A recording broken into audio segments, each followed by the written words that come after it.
Hello students, welcome to Edubbey Global Solution.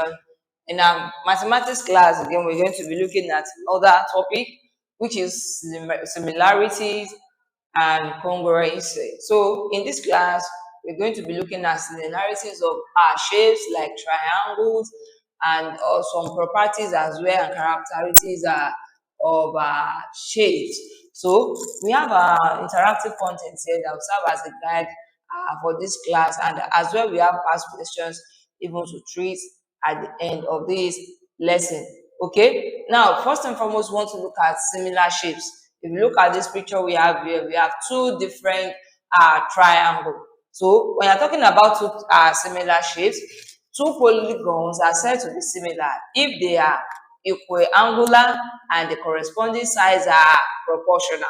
So when you're talking about two similar shapes, we cited a polygon here that they are said to be similar if they are equiangular, that is their angles they have similar angles and their corresponding sides are also proportional, that is they have more or less like the same length. So an equiangular triangle implies that the corresponding sides are in what? Are in proportion. So with that, let's quickly arrange this.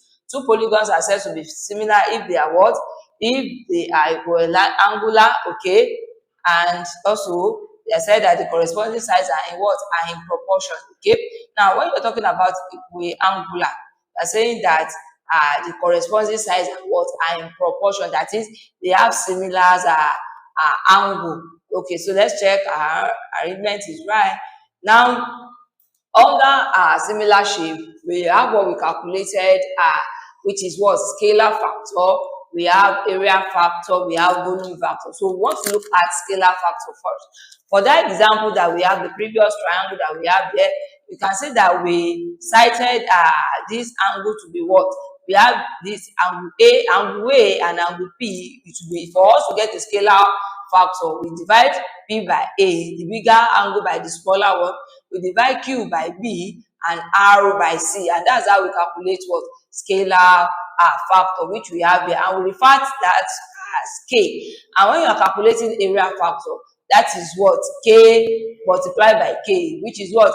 K raised to power 2. What is our K denoted there? Our K is denoted by the smaller sides of the previous angle that we have in the previous slide, which is P over K. A equals to B over Q over B equals R over C. Okay, now let's look at this class activity. Equiangular triangle implies that the corresponding sides are in proportion, which is your yes, that is they have almost the same length and their sizes are in proportion. Let's check. Okay, yes, we are right. Now let's look at another activity that we have here. Okay, for a similar figure, what? The ratio of the length of the sides are what?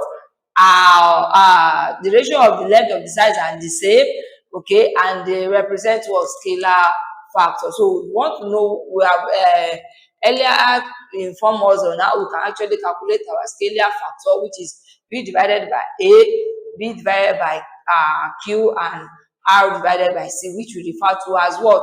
K. Okay, so for similar figures, okay, the ratio of the length of the sides are the same, and they represent what?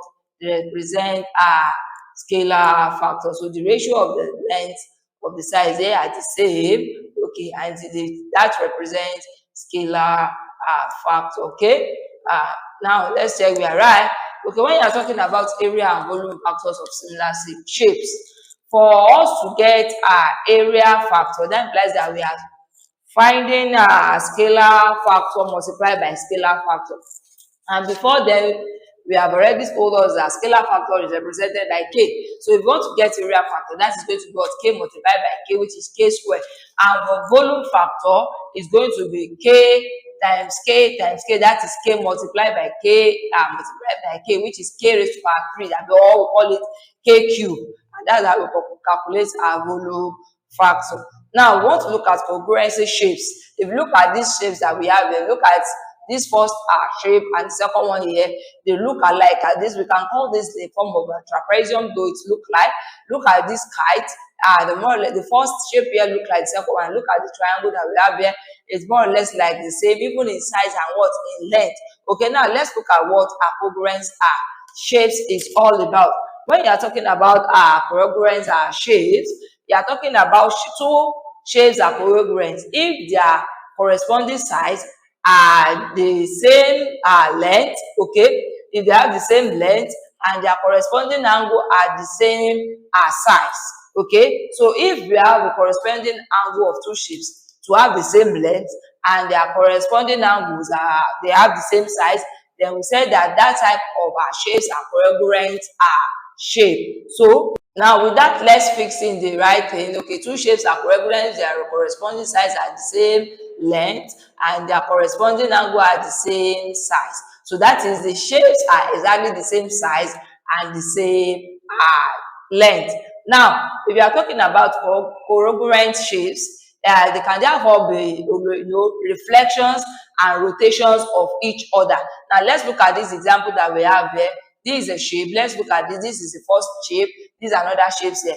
Like, let's assume that this is shape X and shape Y. Shape X is actually a reflection of shape Y, and shape Y is also a reflection of what? Of shape X. And we can say that Y can be rotated to have X, and shape X can be rotated to have Y. So we call this type of shape a congruent shapes. Okay, now let's look at it. So congruent shapes are exactly the same size and shape. Yes, they are the same size and shape. Okay, let's check again. The congruent shape can therefore not be reflections and rotation of each other. No, from the previous example, we told us that we have two shapes, X and Y. X reflects Y, Y reflects as X. So congruent shapes reflect each other and they can be rotated to represent each other. So this is false. Okay, now let's look at an activity that we have here. Let's look at this activity. Look at this shape. Let's call it shape X, and let's call this shape Y. If you look at it, they are more or less like the same thing, but for shape X now, we have angle to be 40 degrees inserted inside it, and we have the other angle there to be 55. The length A to B is we don't know. The length B to C we don't know. But if you look at the one on the other side, let's say angle Y, the length A to D is 6 centimeters here. Okay, now we are set to calculate the size of the angle FDE. Size angle F. This is F, D, and E. Now, since we are talking about congruent shapes, that they are of the same size and the same length, then we can actually have angle X, shape X here to reflect shape Y. So whatever is in shape X can also be reflected in shape Y. So with that, we can use that to calculate F in the. You know that what is the sum of a triangle? The sum of a triangle is what? 180 degrees. So having that, we can now say that angle CAB will be what? 180 degrees, and we subtract it from the angles that we have here so that we can know the angle of A. And if you know the angle A here, then we have angle D as well to be the same thing. So we have minus 55 degrees minus 40 degrees. 55 minus 55 minus 90, 40 degrees will give us what? That is give us minus 95 degree. So 180 degree minus 95 degree, what is that? That's going to be what? That's going to be 85 degrees. So that implies that angle A here is going to give us 85. So if that is this, now if you look at it, it's just like a rotations of angle Y that we have here. So this also will be 85 degrees. What is the shape that we have here? This is going to be 40 degrees, and angle F here is going to be what? Angle F here is going to be 55 degrees. Now the other one says that what is the length of AB? If you look at it, this is AB. ED here is what? 6 centimeters. So since DE is 6 centimeters, the length of AB will also be 6 centimeters. So let's quickly drag the answers to the right boxes and activity that we have here. 180 minus 40 minus 55. Minus 40 minus 55 will give us what? Minus 95. Okay. Now 180 minus 95 will give us for that, give us 85 degree. So we are telling us that angle FDE, that is angle DE, is also what? 85 degrees. So if angle DE, if length DE rather is 6 centimeter, then length AB also will be what? Length AB will also be 6 centimeter. Let's check. Okay, now let's look at the past question that we have here and let's sort out that question. Now, if you look at that angle that is there, it is a triangle with similar structure. These let's assume that this is triangle A and this is triangle B. So they are actually similar in nature. And based on the fact that we told us in the previous slide that if you want to calculate scale factor, it's going to be each side divided by the other side of the similar triangle. Then we require everything to be what? K. So now if we have to calculate this, we have to calculate here from this angle here. We are told that we have to calculate angle QR. So we are equating each side of AC. We equate AC to RP. We equate CB to what? QR.